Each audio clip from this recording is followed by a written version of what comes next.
একজনে উনি পাইলো, তখন এর থেকে যদি আমি বলি স্বতন্ত্র ইলেকশন আমি পারবো না?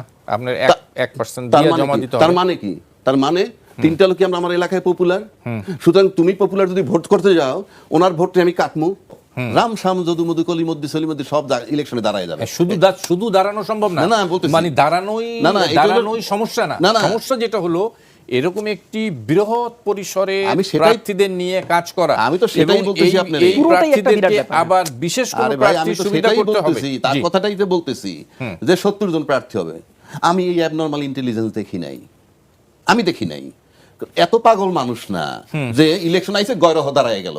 আপনি এই একটা বড় দলের থেকে মনে করেন 2 জন স্বতন্ত্র প্রার্থী আসবে, কারণ তার কিছু ভোট আছে, আর দল তাকে আটকানোর জন্য এটা করছে। এটা দল করছে দলের স্বার্থে, কারণ দলের লোক যখন স্বতন্ত্র হয় তাহলে তার দলের ভোট কাটবে। এটা হলো কনস্পিরেসি 1 নম্বর। 2 নম্বর আসেন যে আপনি যেটা বললো যে গয়রহ দাঁড়াবে, গয়রহ কেউ দাঁড়ায় না। যে লোকগুলা বাংলাদেশে এখন রাজনৈতিক দল হিসাবে পরিচিত, বড় 2-4টা দল বাদ দিয়া, ওগুলোর নাম প্রকাশ করার দরকার নাই, বাকি যারা দল করছে তাদের পরিচয়ের জায়গায় একটাই টেলিভিশন টক শো। এছাড়া রাজনৈতিকভাবে রাজনৈতিক কর্মকাণ্ড দিয়ে পরিচিত হয়েছে এরকম নাই, খুবই কম। আর যা 2-1 আছে ছাত্র জীবনে বিশাল কিছু ছিল, তারপরে গয়রহ হয়ে গেছে। কাজে আপনি যেটা বলছে ওই গয়রহ এত দাঁড়াবে না, কারণ আপনি পোস্টার ছাপানো, লোক ডাকা, এটা তামাশা না। ইলেকশন করতে টাকা কামানোর জন্য আরো আমি বলি এত গয়রহ দাঁড়ায় না, এত গয়রহ দাঁড়ায় না। এটা নাম্বার 1 পার্টির লোককে আটকানোর জন্য করছে। নাম্বার 2 যে রাজনৈতিক দলগুলো বার্গেনিং করতেছে সিট নিয়ে, তাদের পরিচয় একটাই। বলেন, সত্য কথা বলবেন। সত্য কথাই, তার পিয়ন দারোয়ান এজেন্ট দেওয়ার জন্য 3 জন প্রার্থী ছিল। ভালো, একদম এখন শোনেন, আবার এখন আমার পাবনাকে একজন প্রতিমন্ত্রী ছিল সাবেক, তিনি কাগজ ছেড়ে দিছে, তার অটোমেটিক স্বাক্ষর হয়ে গেছে, সে স্বতন্ত্র দাঁড়ায় গেছে।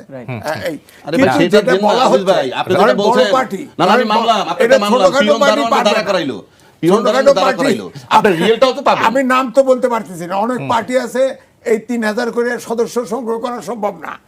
আপনার যেটা বলা হচ্ছে যে গণহ একটা সিটে 50 জন দাঁড়াবে না, বড় পার্টির লোকই কিন্তু তার এজেন্ট দিতে পারে, আমি রাজ্জাক ভাইয়ের ইয়ার সাথে, আজিজ ভাইয়ের কথার সাথে এগ্রি করছি, এবং আপনার কাছে আমি জানতে চাচ্ছি রাজ্জাকি ভাই, এই জিনিসটাকে প্রতিরোধ করার জন্য বা এইটার মানে কিভাবে প্রতিরোধ মানবাধিকার লঙ্ঘন করতে পারে না। 3 জন ঠিক আছে, ঠিক আছে, সেটা তো দ্বিমত করছি না আপনার সাথে। আমি বলি, আমি আপনার দ্বিমত করতেছি না। এটা যখন বড় দল থাকে 2-3টা, তখন এগুলো অটোমেটিক ওই যাই করুক না কেন ওই অ্যাকশনে গিয়ে কিন্তু প্রত্যেকে বাধাপ্রাপ্ত হয়। কারণ মোটামুটি নৌকা বলেন, ধানের বলেন, জামাত বলেন, এরা কিন্তু একটা শক্ত জায়গায় আছে, এরা ওই জায়গায়। বরং এটারও আপনি ইজি করতে পারেন। আমি একটা কমেন্টে পাইছি, একজনে লিখছে যে এই যে ভোট কেন্দ্রে যখন ভোট দিতে যাবে ফিঙ্গারপ্রিন্টটা তখন আপনি মিলিয়ে দেন, ফিঙ্গারপ্রিন্টটা মিলিয়ে তার ভূতে ঢুকান একদম শুরুতে। না, আমি ক্লিয়ার না, আপনি ভিতরে যাওয়ার পর ফিঙ্গারপ্রিন্ট মিলায় না, হ্যাঁ, ঢোকার সময় যদি আপনি জোট বাইন্দা ঢোকেন, না জোট বাইন্দা তো আপনি মূল পয়েন্টে রাজ্জাক ভাই বোঝেন নাই। না, আমি বলছি না, যদি ফ্লোটা যদি আপনি ঠেকাইতে চান, মানে আপনি ব্যাপারটা বোঝেন নাই। ধরেন একজন প্রার্থী, ধরেন আমি পোলিং সেন্টারে আমার এজেন্ট বানানোর জন্য আমি 3টা আমি ওইখানে এখন জায়গায় আমরা নিজেরা নিরীহ লোকগুলো গিয়ে দেখি কি হয়। ওখানে গিয়ে দেখবেন আপনি you are very much influence. আপনার চারিদিকে যে অ্যারেঞ্জমেন্টটা থাকে আপনি এর বাইরে যেতে পারবেন না। আপনি ঢুকাবেন মেপে একেবারে সব ক্লিয়ার করে তারপর আপনি ঢুকান। জেনুইন ভোটার সবকিছু মিলে। একটু অন্য প্রসঙ্গে একটু যাই। এইবার আসেন অন্য প্রসঙ্গে যাবেন আপনি। আরেকটা জিনিস আপনাদের বলে দিই, আমরা ইলেকশন নিয়ে অনেক কথা বলছি, আমরা কিন্তু এ পর্যন্ত নিশ্চিত করে বলতে পারি বহু প্রার্থীর নমিনেশন ফর্মের সব কলাম আপনাকে ফুলফিল করতে হবে, কোনো মাপ নাই। ইতিমধ্যে আমরা দেখছি টিভিতে দিয়ে শো করছে কে কোথায়। এই যে প্রত্যেকটা ফর্মের প্রতিটা কলাম ফুলফিল না করলে তার প্রার্থীটা বাতিল হবে। এরকম বহু ফর্ম এখনো আছে যেখানে পুরো ফুলফিল করা হয় নাই। কেন সেগুলো বাতিল হচ্ছে না? আপনি যে এই যে প্রবাসীদের ভোটার বানিয়েছেন, আমি তো আরটিভিতে টকশোতে গিয়ে দেখলাম, যে আমেরিকান এক সিটিজেন সে আবার ভোটার হয়েছে, সে ভোট দেয় কি করে? ইলেকশনের আগ মুহূর্তে ছাড়া পুরো কমেন্ট করা ঠিক হবে না, এটাও বলছে। অর্থাৎ নির্বাচনটা শুরুই হয় না। উনি এই পয়েন্টে, আপনি যেটা বলছেন ঠিক আছে, বলছে এই পয়েন্টে যে বিশেষ একটি দলকে সুযোগ দেওয়া হচ্ছে কিনা এই প্রশ্নের উত্তরে আপনি যেটা বললেন সেটা বলেছেন। হ্যাঁ, জি, তো এখন প্রশ্ন হচ্ছে, ধরেন আপনি যদি রিকশাওয়ালাকে ওঠেন, এখনো বলে নির্বাচন হবে, তো বলে কিন্তু কারণ হচ্ছে ওই যে ডক্টর মোহাম্মদ ইউনূস তবে কিন্তু যদি ছাড়া কথা বলে নাই, এখন আর এত কিছু বলতেছে, বাদ ছেড়ে দিছে, তাও কিন্তু মানুষের ভিতরে সন্দেহ যাচ্ছে না, সন্দেহ যাচ্ছে না, এটা হলো সৃষ্ট সন্দেহ। কিন্তু আমি মনে করি যে এখন সরকারের পক্ষ থেকে, ইলেকশন পক্ষ থেকে আমরা বিতর্ক করতে পারি, আলোচনা ওই ভূত দেখার মতো করতে পারি, কিন্তু তারা নির্বাচন করতে চায়, এটা ঠিক। অভ্যুত্থানের শক্তির ভিতরে আপনার ইয়ে আছে, বিরোধ আছে। আরেকটি বিষয় আমি কারা আপনি করতে চায় নির্বাচন মানে শেষ বলেন? করলে একটু সরকার ইলেকশন, সরকার চায়। জি একটু রাজ্জাক ভাই, তো সেই প্রশ্ন আছে, কিন্তু আমি একটা জিনিস সিম্পল বলি, আমাদের বিএনপির তারেক রহমান সাহেবের কিন্তু একটা উত্তরাঞ্চল ভিজিট ছিল, জি 11 তারিখে শুরু হওয়ার কথা, কিন্তু এইটা নির্বাচন কমিশন অনুরোধ করছে 20 তারিখের পরে স্থগিত করতে বলছে। না না, 20 তারিখের পরে করছে কি, এখন কি প্রচারণা নিষেধ? হ্যাঁ, না। নিষেধ, হ্যাঁ, নিষেধ, যদি নিষেধ হয় তাহলে প্রোগ্রাম দিব কেন আমি? নিরাপত্তার বিষয় না। জি জি, না, না, আচরণবিধিকে কেন্দ্র করেই বলছে।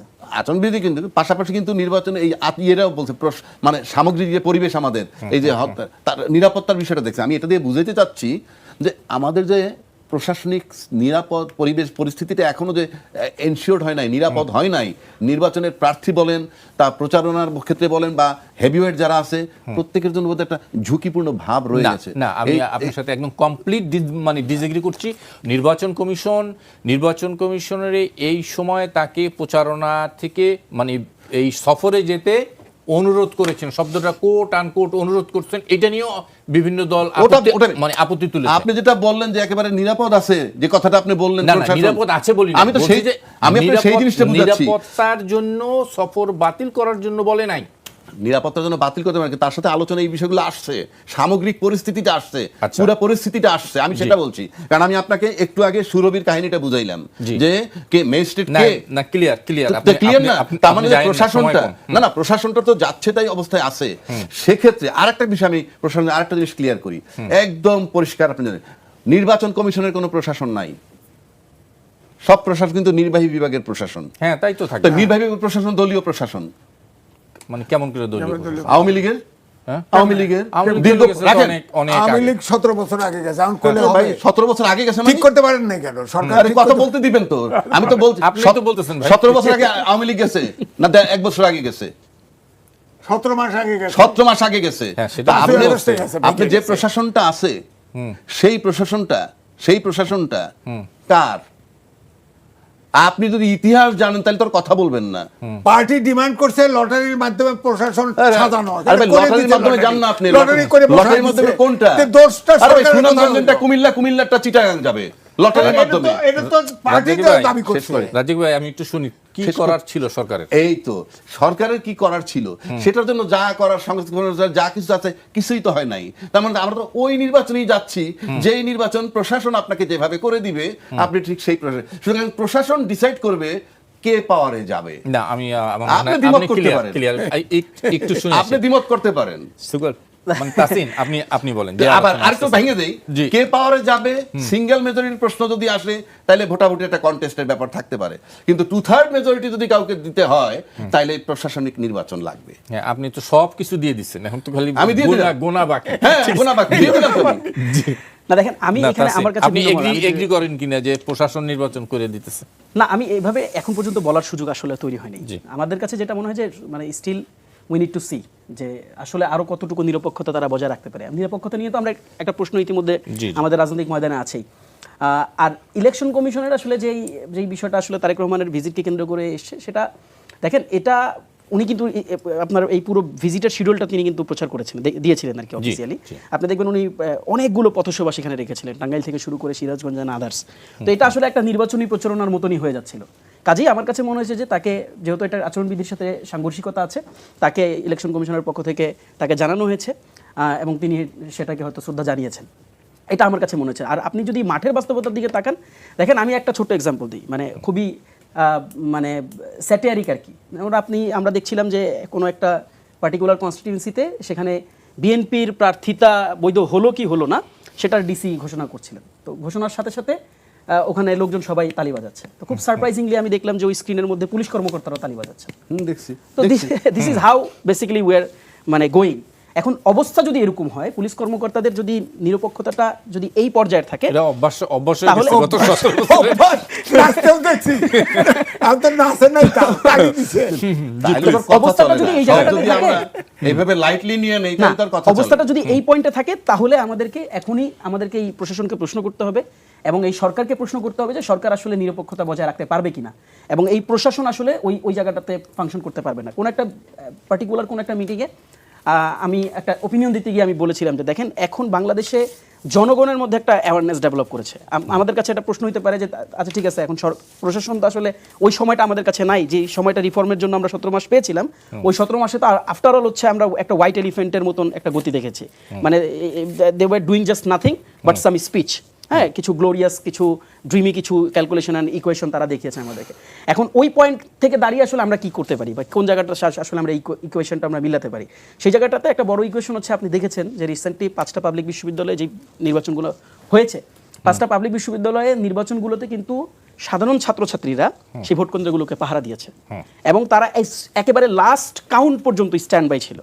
এখানে কিন্তু একেবারে নিরপেক্ষ, যে সর্বোচ্চ নিরপেক্ষ যে ছাত্র, যে প্রথমবারের মতন ডাকসু যোগসুতে ইলেকশন দিয়েছে, ভোট দিয়েছে, সেও কিন্তু স্ট্যান্ড বাই দাঁড়িয়েছিল। এই দাঁড়ানোটা সাদিক কায়েমের পক্ষে বা আবিদের পক্ষে ছিল না, এই দাঁড়ানোটা ছিল তার ভোটের পক্ষে। কাজেই আমি আজকের এই টকশোতে যারা দেখবেন সামনে, তাদের কাছে এই মেসেজটা আমি পৌঁছাতে চাই যে দেখেন, আমরা প্রশাসনের উপর আস্থা রাখতে চাই, কিন্তু আপনি কাউকে ব্ল্যাঙ্ক চেক দিয়েন না। আপনি কাউকে ব্ল্যাঙ্ক চেক দিয়েন না। আপনার ভোট 17 বছর পর এসেছে আপনার দোরগোড়ায়। আপনার কাছে 17 বছর পর, আপনি অনেক সংগ্রামের পর আপনি এরকম একটা আপনি ভোটের সাক্ষী হতে যাচ্ছেন। আপনি আপনার ভোট দেবেন এবং এই ভোটের সিকিউরিটির জন্য আপনি শেষ অবধি সেখানে দাঁড়িয়ে থাকবেন। আপনি দেখবেন, অবশ্যই সেখানে বলতে ভোট কেন্দ্রের ভেতরে না, এটা আমি মনে হয় আপনি দেখবেন না ভোটের ভেতরে না। কাজে আপনাকে আপনার ভোটের পাহারাদার হতে হবে। আমি লাস্ট লাইনটা এভাবে বলি, আপনাকে আপনার ভোটের পাহারাদার হতে হবে। আপনি কাউকে ব্ল্যাঙ্ক চেক দেওয়ার দরকার নেই। দেখেন, এই ফিল্ডে যারা আজকে খেলতে নামছে তারা প্রত্যেকেই মজলুম ছিলেন। এই ফিল্ডে যারা খেলতে নামছে, আপনি তারেক রহমানের দিকে তাকান, জামাতের দিকে তাকান, অথবা এনসিপির দিকে তাকান, বা আদার পলিটিক্যাল পার্টিসগুলোর দিকে তাকান। যদি আমি স্বৈরাচারীর দোসর জাতীয় পার্টিকে আলাদা রাখি, তারা স্বতন্ত্র একটা নির্বাচনের একটা পায়তারা করছে, সেটাকে যদি আমরা বাইরে রাখি, এই প্লেয়াররা প্রত্যেকেই মুসলিম প্লেয়ার ছিল, কিন্তু এই মুসলিমরা যাতে জালিম হয়ে উঠতে না পারে, সেই সিকিউরিটিটাকে, আপনার সিকিউরিটিকে আপনাকে ইনশিওর করতে হবে। এটি বলার জন্য খুব ভালো যে ভোটাররাই পাহারা দেবে, না, দিতে পারবে, অবশ্যই দিতে পারবে। না ক্লিয়ার। কিন্তু না, প্রশাসন ভালো। যদি দুর্বল থাকে, প্রশাসন যদি পক্ষপাতিত্বের ভূমিকায় থাকে, তাহলে কি হবে? না, শেষ একদমই একটু সংক্ষেপে বলুন। প্রশাসন ক্যাডার একটা, তাদের এই প্রশাসন ক্যাডার সারা প্রশাসন চালায়, বাংলাদেশের মিনিস্ট্রি সহ সব চালায়। এর বাইরে 25টা ক্যাডার আছে। 25টা ক্যাডার থেকে আপনি বেছে যদি নিরপেক্ষ নিতেন আগেই, নিয়ে যদি এই জাহাঙ্গীরনগর ইউনিভার্সিটি প্যাটে যদি 7 দিনের ওরিয়েন্টেশন ট্রেনিং দিতেন, ডিসি হতে তো আইনস্টাইন লাগে না, তাদের বসায় দিতেন। ঠিকই, কারণ হচ্ছে সমস্যা একটাই যে আপনি অন্য প্রশাসনের ক্যাডারের বাইরে যদি কাউকে দেন, প্রশাসন ক্যাডার আইনশৃঙ্খলা বাহিনী কেউ হেল্প করবে না, তাকে কোঅপারেট করবে না। এই জন্য আপনি ডিসি বানায় দিতে হবে। আপনি পারলেন না কেন? আপনি বাইরে তো লোক ছিল, তারপরে ধরেন আপনি তো রিপোর্টার, আপনি ভোট দেন নাই। আমার রিপোর্টার, এটা কি তাফালিং পার্টি কম? একটা সমস্যা হয়েছে, বলেন আমি চেয়ারম্যান, না একটা অনিয়ম তুলতে পারছেন। না, সেটা তো তা আজিজ আপনি ভাই, প্রেশার আমাদের থেকে ভোটার কম। না, আমি বলতে চাচ্ছি যেখানে আপনি প্রেশার থেকে হায়ার করেন, সেই আপনি 25টা এর থেকে হায়ার করেন, অন্য ক্যাডার আছে, তারা তো শিক্ষিত। অ্যাডমিন ক্যাডারে ডিগ্রি পাস হলে অ্যাপ্লাই করা যায়, অন্য ক্যাডারগুলোর সব মাস্টার্স লাগে। জি, আপনি clear। এটা ঠিক করলেন না কেন? জি, এখন ওটা আবার ঠিক হয়ে যাবে। ইলেকশন কমিশনের একটু- কিছু হ্যাঁ। স্টাফ আছে, ওটা ঠিক তাদের হয়ে দিলে যাবে। তো প্রশাসন হেল্প করবে না। আচ্ছা, আমি একটা জি, সিম্পল কথা জি। বলি। ভোটগুলা মানে যখন রাজীব ভাই, আপনি একদম হ্যাঁ, শেষের কথা ভোটগুলা বলবেন যখন সংক্ষেপে। বুথের মধ্যে পড়ে, তারপর তো বুথগুলো এক জায়গায় রাখা হয়, কাউন্ট করবে, সাথে সাথে তার কাউন্টিং শুরু হয় না। কাস্টোডিয়ান কারা? আমরা 4 জন কাস্টোডিয়ান। ওই সময় আমি ভরে দিলে আপনি ঠেকাবেন কেন? আমারে বুঝান। না, এইটা আপনি একদম না, আমরা বুঝাই দিতে না, পারি। আমরা গড়- ভোট আরে দিব। তারাই করে। এখন আরে সেটা ভাই, সুযোগ নাই তো। আপনি না, ইঞ্জিনিয়ারিং এটা- বলতে যেটা এটা সুযোগ কমে আসছে। রাখেন, আপনি তাহলে বুথ ওপেন রাখেন, ট্রান্সপারেন্ট এর ভিতরে রাখেন, সিকিউরিটির ব্যবস্থা করেন, দেখবে, বাইর করবেন, গুনবে, লোক থাকবে, সেটা হয়? আপনি তো ঘোষণা রেজাল্ট পান। সেটাও বলছি, শোনেন, সেটা বলছি আপনি যে result পান, ভারতে সকল দলের এক মাসব্যাপী নির্বাচন representative সেখানে হয়। থাকবে। আপনি দেশটা ভাগ করে আপনি নিলেন, তখন আমাকে ভূত টকশোতে protection বলছিলাম, আপনি আর্মি গার্ড রাখেন, সব গার্ড রাখেন, বাক্সা এক জায়গায় দিয়ে কোনেন, আজিজ কয় ভাই, কি কয় এটা বিশ্বাস করা যাবে না কাউকে। আজিজ ভাই, আরে ভাই বিশ্বাস যদি না থাকে, কাউকে তো অনাস্থা যদি না না থাকে, না আজিজ তাহলে ভাই, তো সমাধান পাবেন না। মৌলিক পার্থক্য ভারত এবং আমাদের মধ্যে এটাই যে তাদের 1 মাস ব্যাপী নির্বাচন হয়, ওই যে মানে ইভিএম মেশিন যেই ট্রেজারিতে রাখে, তাদের অনেক অভিযোগ এসছে, কিন্তু এই অভিযোগ এখন পর্যন্ত আসে নাই যে ওই মেশিনটা ডিসি সাহেব, ইউনো সাহেব ওইটা টেম্পার করছে। মানে টেম্পার করছে, এই অভিযোগ আসে নাই। আমাদের একজন ডিসি, একজন ইউনো দেখেন, যার কাছে আমি ভোটের বাক্স রাখবো, 1 মাস পর খুলবো, আমার কোন রাজনৈতিক দল এই কথা বলবে? না, বলেন তো। আমি বলার পরে রাজনৈতিক দলের লোকই বিরোধ করছে ভাই, যে আপনি এটা সম্ভব বেড়ায় না। যদি ক্ষেত আমি খায়, বলি পাহারাদার সংসদ যারা, ভবন খালি তারাই আছে, তো করে কাজটা। ওখানে বাক্স এনে সব ঢুকান, চারপাশে দলগুলোর যারা ইলেকশন করছে তারাও থাকুক, আর্মি পুলিশ সব গার্ড দিয়ে ওটা সিট করেন, দেশটাকে ওই যে 4-5 ভাগ করেন, এই ভাগ করে আমার ইলেকশন মনে করেন। হয় আজকে আর সময় না নাই, ঠিক তবে আছে, ওইটা ঠিক আছে। ওই যে এই কয় না কথা যে সত্য যে রাষ্ট্রপতিরে হত্যা করছে, হত্যা করে কি